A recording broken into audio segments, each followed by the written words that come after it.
way to what they call an open rabbit. This side's not very good, but the other side's worse, so that it starts fresh. Yeah, it looks good. And a 1 and a 2. When it goes in, of course, the screw heats up from the friction and it forces that tar into the fibers of the wood under pressure. You can imagine this plank, if it was this wide, what would it do back there? Catch just the top edge of this rabbet. See the rabbet here? It goes down like that.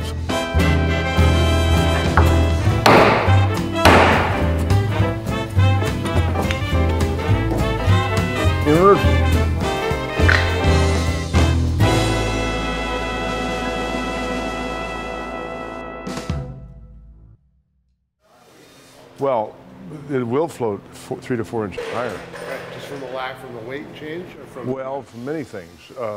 First and foremost, the thicker planks. I mean, right. These planks were over 1/4 of an inch too thin in places. Okay. So the boat will actually displace more water. Right, so it'll float slightly That's higher. a lot of weight. That's a lot of weight. Okay. Thousands of pounds of water. Okay, so you got that, plus the added buoyancy.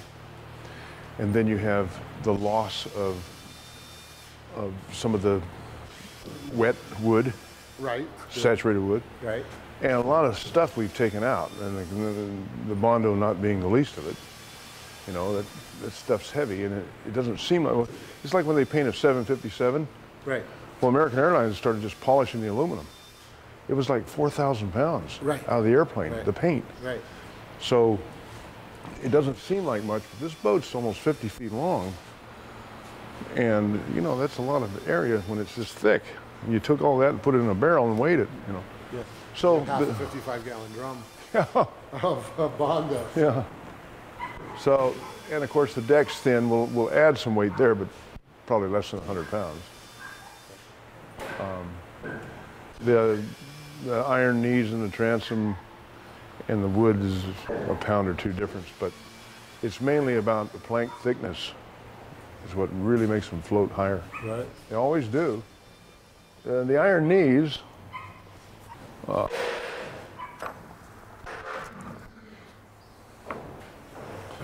this was the port side, and this is what was left of the starboard side. Wow. They went in like this. So you can see there was no strength left. Obviously. And zero here. But even when they were brand new, they were depending solely on the bolts. Right. Whereas with our redesign up there, we have eight bolts, but because the knee goes all the way around the boat and is glued in everywhere, now you've eliminated any possible movement this way. It can twist Exactly. and flex. Yeah. It can't spread, it can't go in. And whereas these were holding one side to the transom, one side of the transom. And when they were brand new, they did their job, obviously, Sure. but that was a long time ago. So what's going on up here? Just removing the old screws that are left over from this plank removal. Oh, lots. So I'm bending them over, and some of them have epoxy in them.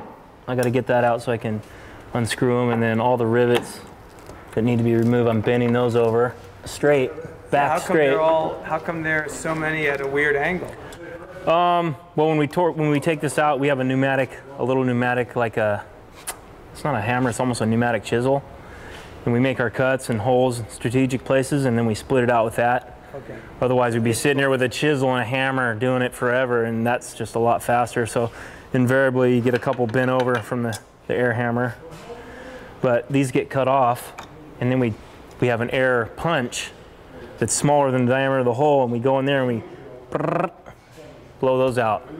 Push them right through the other side? Push them right out the back and remove them, and it gives us a nice clean hole. Oh, because they already are out the back. Yeah. I feel that in there. And if you use the hammer on these, a big sledgehammer and a punch, the banging, you know, it's a lot less friendly banging it with a sledgehammer and I think you can see that. and a punch. Yeah, like these up here, you can see here's some that have been removed right here, and they have washers on them also that sometimes we have to go back in there and pop those off the back of the wood because they're buried into the wood from the. All right. But other than that, we're You removing. got a lot of the planks off already, huh? Yeah, yeah. And plus, and we clean these faces up here. We still have these have to be removed, Oh, jeez. but these are going to be removed strategically Okay. because they're holding certain things. What's going on with this plate? This is just, That's going to stay. yeah. Yeah, but some of the fasteners are holding, like for the chain stays and the hardware that's back behind here. So when we take these off, we got to put them right back when the new plank goes on. We don't want to just take them all off at one time. Not know where they went. So some of the stuff will get replaced, and It's a lot of screws right there. yeah, these. Nails. Here's the old canvas they put in between the bedding. That was what? That's original right there. Yeah. They put that between the plank and the butt block, whatever they bedded it with. Really? Was that between all the planks and every? No, just on the butt blocks they Just used on the it. butt Yeah, that's the only place I've come across it. Interesting. Yeah, Okay. and then a lot of these holes we'll reuse if we can, and the holes that we don't reuse, we plug them back up with wood dowels or whatever fits in there best, and then drill new ones. But most of these we'll be able to drill and bolt just like we did. So screws, some of them, you'll need screws in a couple places where you can't get, but most of these, they were original rivets, so we'll go back in the same holes. What's going on here? That's just some delaminated plywood on that bulkhead in this mid-stateroom right here. Oh. That doesn't look so good. Yeah, that's what happens. I mean, if anything's coming down from above here, any water intrusion up there is just going to go wherever you got plywood. Now, if that would have been treated with Smiths, but who knows when this was put in? You know, they might not have had those materials available to them. Yeah. Does that look original, probably? I don't. In the 50s, I'm not sure what they were using. If that's, you know, that could have been after the fact. Okay. What do we got going here? This is the finish. 3 weeks ago, this was just a crappy, empty. We hadn't even opened it yet. No. So we got rid of the old iron knees, and luckily the clamp and shelf were not badly damaged by the iron, so we were able to treat that with phosphoric acid and destroy the iron remnants. Where is that? Where was that? Underneath here, in the clamp, and this is the shelf, Okay. and they were bolted to the clamp this way. So what we've basically done is we've eliminated the iron knees and replaced them with this laminate, which has these fillers in it. And this is to accept the ends of the deck. And then these bolts go all the way through, 8 of them. So it's very strong, very lightweight, and got the iron out. So where did the bolts go all the way through? Yep, Right out the back of the transom? yep, right here. Uh-huh. So, and they're countersunk very shallow because we want to use colloidal silica instead of a plug. The plug would just be too thin.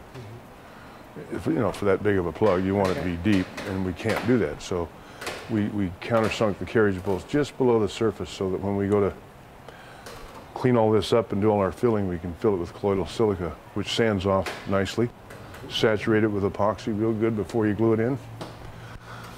And that's about it on the transom, except for the fitting of this knee, and then of course all the margin boards and so forth for the decking.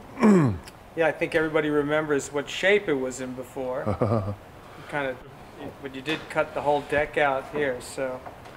Yeah, there's delamination in here in the subdeck, mostly on the port side and mostly up in the engine area, a little bit over here. But the deck is very thin, less than 3/4 of an inch in a lot of places, and below the margin boards. And below the margin boards. Like an 1/8. So water on a dewy night would stand in there. So what we want to do with the new deck is bring that up about an 1/8 inch higher than the margin boards with a little tiny bevel on it. So it's thicker. It needs to be at least an inch. Yeah. Couldn't it be up a little higher so that it lasts? Yeah, it will be. We're going to go at least an 1/8 inch higher than the margin boards, Okay. covering boards. About a 1/4 inch. Could do that. Sure. I mean, just so that. 2.5 inches. I mean, you know, make a huge note.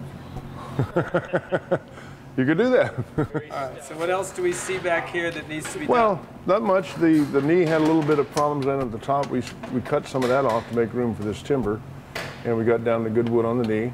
We saturated everything with Smiths and sanded all this out and painted it. The deck beam is decent, and we're able to see all the frames and rivets and so forth. So I think we're well on our way. Good and clean up there now, huh? Yeah. Yeah. Great. Clean and strong and lightweight. So done back here until more planking now. Yeah. And then when we start to actually do the decking, we'll, of course, there's a spacer that goes in here, and then about this thick, and then the covering board around. So we'll have about 3 inches or so of timber for the planks to land on. That's what this is all about. Okay. This is basically This a is big. same, you're going to use this same kind of wood here, right? Here? Mm-hmm. Yeah, see, this is basically a big knee and deck beam. Okay. Beautiful. Yeah. Oh, the next step is pulling the deck up, which involves this hatch, this round hatch, and the mizzen partners there. As we talked about, the bolts that run fore and aft in the mizzen partners are very corroded iron, so we'll be replacing those with bronze rod as we go. And the same is true up forward in the area of the breast hook. Other than that, we're keeping our fingers crossed on the condition of the deck beams, which I suspect are probably pretty good. There's only one place I'm worried about, and it's up there in the galley area where we found those termite droppings. Whether those are old or not, I don't know. But now you say there's some bolts that are in here that need to be replaced. Yep. You can see them really good right here, the ends of them, and then the starboard bolts. You can see how rusted. Alright, so there are the bolts. Tell me about those bolts, Doug. Well, those are about, they look to be about 16 inches long, a half inch diameter, I think, something like that. And they basically tie this deck beam and this deck beam back here together, pulling into the mizzen partners, which is this heavy blocking between the beams. And so, when this hatch is out of the way, we'll be able to drive the bolts, cut them, drive them, and cut them, and then run a long drill bit through the old hole and clean it up, and run a rag through there with some phosphoric acid, to kill the rust. Okay. And then we'll replace them with bronze rod. Be able to get that in. You'll have room once that hatch is off to get it the new bolts. I hope so. Yeah. That wasn't the answer you're looking for. No, that was. Those bolts right there, 2 of them. Other than that, it's just new deck. What do you hear about the wood? The wood for the T? We're dealing with the price and the lengths.